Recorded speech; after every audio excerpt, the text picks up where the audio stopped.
Kita tuh pasti pernah bodoh di percintaan. Salah satu kebodohan paling common adalah ketika kita tahu ada orang yang jelas-jelas sudah nyakitin kita, tapi entah kenapa kita pengennya dia juga yang nyembuhin lukanya gitu. Bodoh nggak? Menurut gue sih bodoh ya. Nah, sebenarnya kita tuh balik ke orang itu juga bukan karena kita yakin dia satu-satunya yang bisa nyembuhin kita, tapi kita cuma terlalu attach sama hal-hal yang familiar aja. Kita tuh pengen sama dia karena kita familiar gimana rasanya bahagia waktu sama dia. Jadi kayak kita cenderung pilih yang pasti-pasti aja.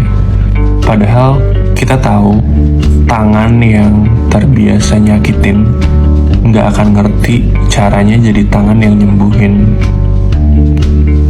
Apa-apalah, bodoh sekali. Jangan diulang. Jangan bingung kenapa ada orang yang terus-terusan nyakitin lo, tapi dia balik-balik lagi ke hidup lo. Karena bisa jadi itu terjadi karena lo yang izinin. Kebaikan lo, maaf yang lo kasih, kesempatan yang lo kasih, buat dia tuh itu kayak tanda kalau lo masih available untuk disakitin. Buat dia, yang lo lakuin tuh ngasih dia ketenangan kalau akan ada satu orang yang terus-menerus akan nerima dia, akan mewajarkan semua sifat-sifat dia, seburuk apapun yang pernah dia lakuin. Dan orangnya adalah lo. Lo gak membuat dia sadar kalau yang dia lakuin tuh salah. Cinta tuh gak dibuktiin dari seberapa tahan lo disakitin. Lo akan kasih dia ilusi that, oh dia sih tahan-tahan aja sama gue, jadi artinya apa yang gue lakuin itu masih di batas wajar, gue gak kelewatan. So that next time segini tuh gak apa-apa. Supaya gak terjebak terlalu lama, gue saranin selesain aja. Cinta yang bikin lo ngerasa lo harus mempersiapkan diri untuk luka selanjutnya, ya udah pasti itu bukan cinta yang lo mau.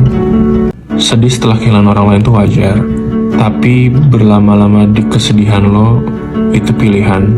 Selagi lo bersedih, ini yang terjadi dengan mantan lo di hidup barunya.